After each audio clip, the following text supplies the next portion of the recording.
France Bleu Nord, pour bien commencer la journée. Avec une bonne nouvelle donc pour l'ancien bassin minier du Pas-de-Calais. L'État a annoncé hier une subvention exceptionnelle de 90 millions d'euros pour le futur hôpital de Lens. Un projet dont on parle depuis près de 5 ans et qui tarde à voir le jour. Pour en parler ce matin, Cathy Apourceau, élue communiste du bassin minier, sénatrice, qui siège notamment au sein de la commission des affaires sociales, est notre invitée, Pascal Thiebol. Bonjour Cathy Apourceau. Bonjour. Alors ce sont les médecins de l'hôpital de Lens qui ont lancé la fronde lors de la cérémonie des vœux en annonçant qu'ils allaient démissionner de toutes leurs fonctions administratives.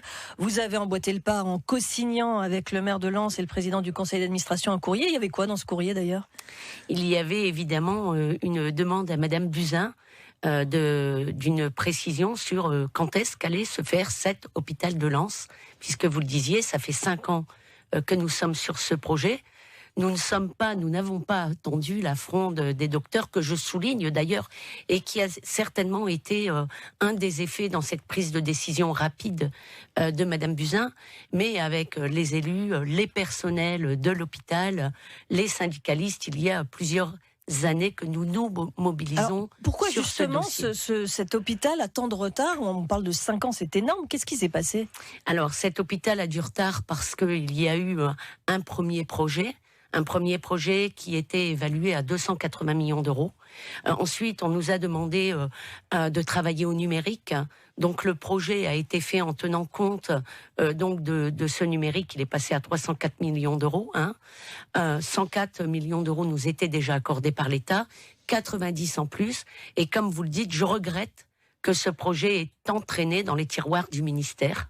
Ça veut dire qu'il y a eu vraiment des erreurs dans l'élaboration même du dossier ?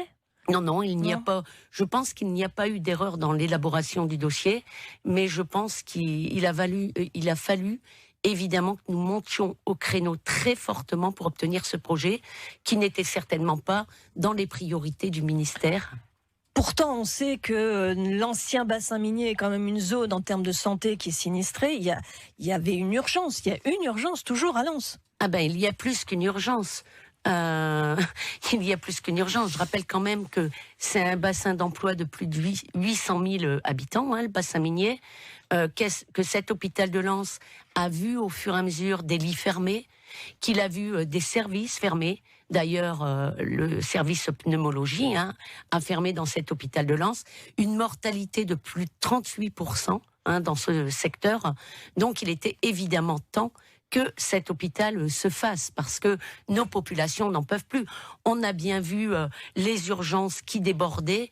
D'ailleurs, mon collègue élu à Avion, avec moi, Jean Létocard, à plusieurs reprises, a témoigné, ici même d'ailleurs dans ces studios, de l'état de l'hôpital de Lens, qui est quand même qui a 90 ans. Voilà, et donc il était temps de répondre à ce besoin urgence pour nos populations.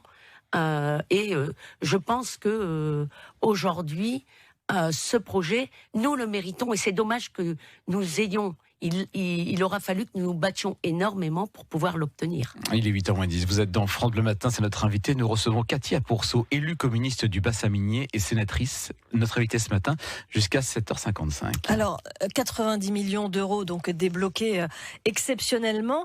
Reste maintenant le calendrier, puisque là on vient de dire qu'on a perdu quasiment 5 ans. Comment ça va se profiler ? À quand ce nouvel hôpital fonctionnel ? Alors, nous n'avons pas évidemment de date précise. Je pense que maintenant, l'hôpital devait emprunter 190 millions d'euros, un hôpital en déficit de 12 millions d'euros par année, et donc il fallait évidemment, nous n'aurions pas les banques n'auraient pas joué le jeu. Je pense qu'elles ne nous auraient pas prêté ces 190 millions d'euros que nous avions besoin.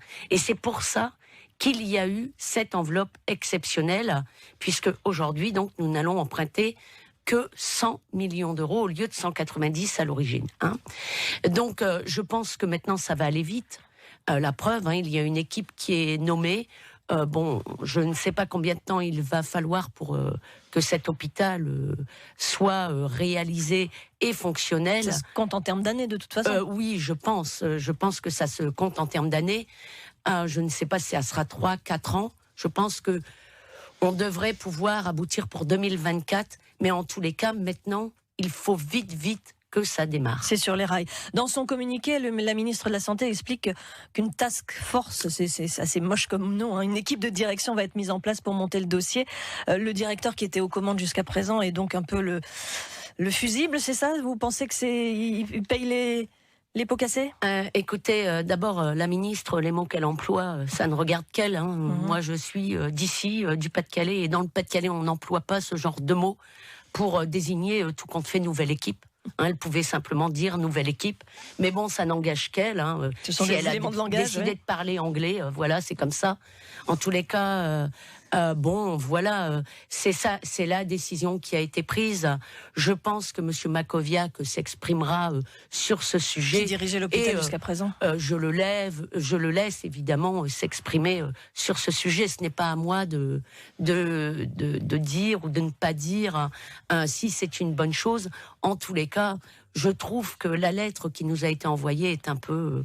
voilà, c'est un peu juste pour des gens comme nous qui sommes du bassin minier. Et pour l'urgence, effectivement, que vous avez souligné. Merci Katia Pourceau de ces précisions. Je rappelle que vous êtes sénatrice communiste du bassin minier. Merci, bonne journée.